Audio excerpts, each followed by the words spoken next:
Welcome to Social Aloe Ministries, where we are committed to glorifying God while exposing the devil. I'm going to speak about feeding the enemy, and actually, in some cases, sleeping with the enemy. There are times when you will deal with an individual and you'll wonder what in the world is going on, because that person's behavior is just downright irrational. And the fact is, that person is being influenced by demons. Now, there are times when people say that they're wrestling with demons, but no one wants to acknowledge, or a lot of people don't want to acknowledge, that they're actually wrestling with true demons. And the thing is, when you're wrestling with someone who's being influenced by demons, you don't have to do anything to incite their bad behavior. Their demons will do that all by themselves. So for example, it may seem prudent that you not do things to aggravate them, so to speak, but they'll find something to get aggravated with you for. This may be starting to sink in. It may be starting to sink in right now.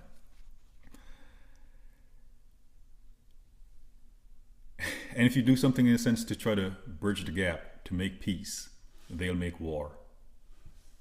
So those demons are always twisting things. However, be careful about feeding the enemy or even sleeping with the enemy. But before I get to that, a part of dealing with people is you have to know when people are functioning in their right mind or if they're being influenced by demons. In Ephesians 6:12, it states, "For we wrestle not against flesh and blood," so we don't wrestle against people, "but against principalities, against powers, against the rulers of the darkness of this world, against spiritual wickedness in high places."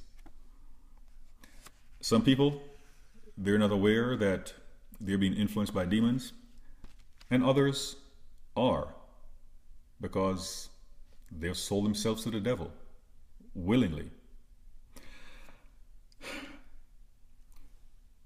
But in speaking about not sleeping with the enemy or feeding the enemy, you have to be careful that you don't do anything to give them license, so to speak, to continue their behavior.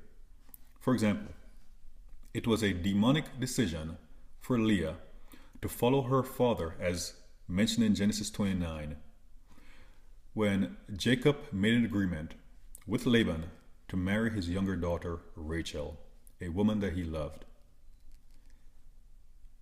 Jacob had to work 7 years to get her. After those 7 years, Jacob went to Laban and basically let him know that he's ready to marry Rachel. But on the wedding night, Laban made a switch, got Jacob to marry Leah instead. Jacob consummated the marriage with Leah, woke up the following morning and was mortified that he had ended up with a woman he didn't love, the wrong woman. And I'll do a separate teaching on this, but that's one of the things when people are being influenced by demons, is that a bad idea may come across as seeming good. What good do you think is going to come out of getting someone to marry you and the person doesn't love you?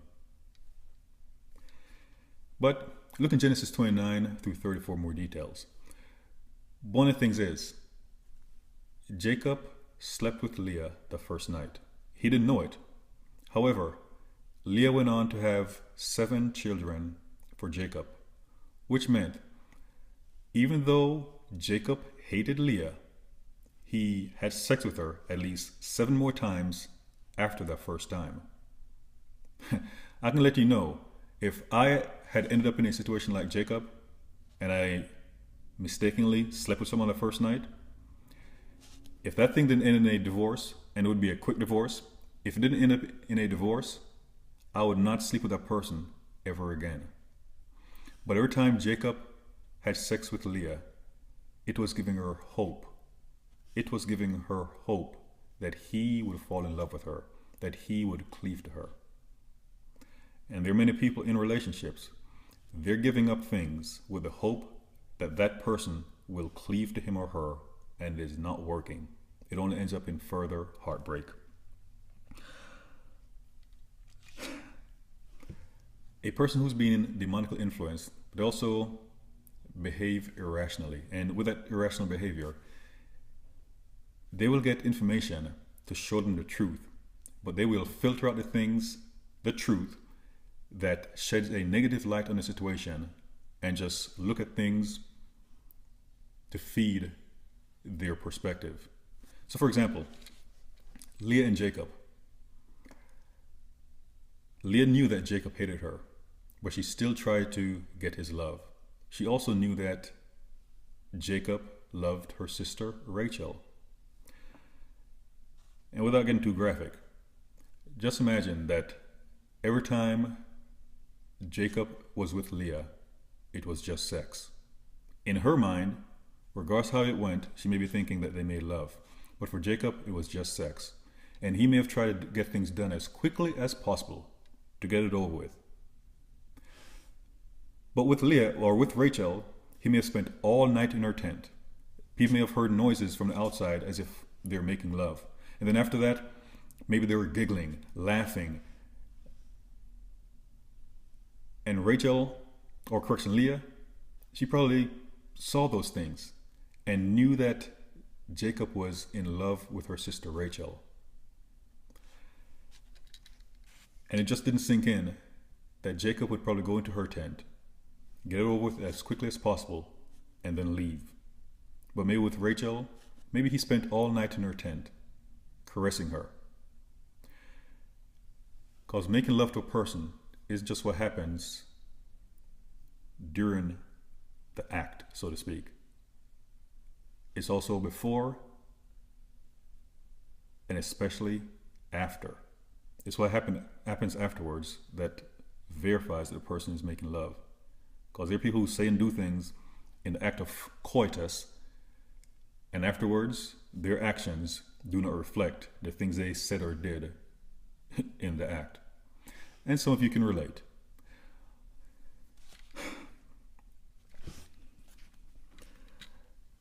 One final comment about a person who's being demonically influenced.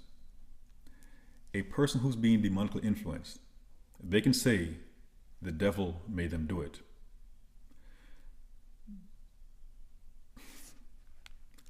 There are some cases where that is true.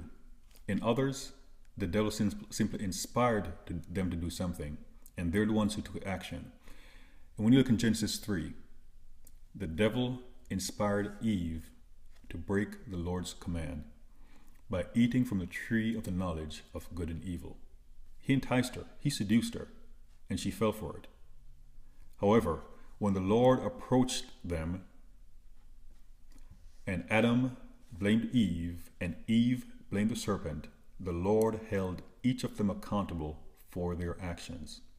So there are people out there, and you may see people out there, you may be thinking, that person, the devil is influencing that person.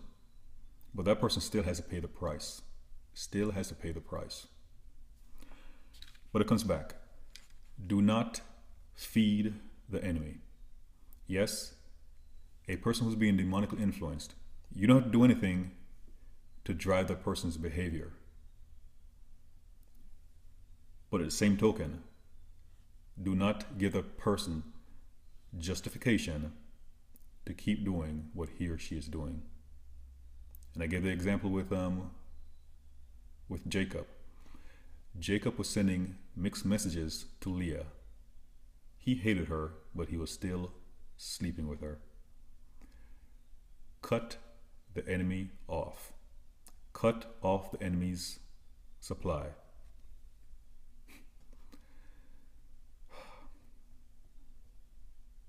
Do not feed the enemy. Do not sleep with the enemy. And if you've done any of those things, stop.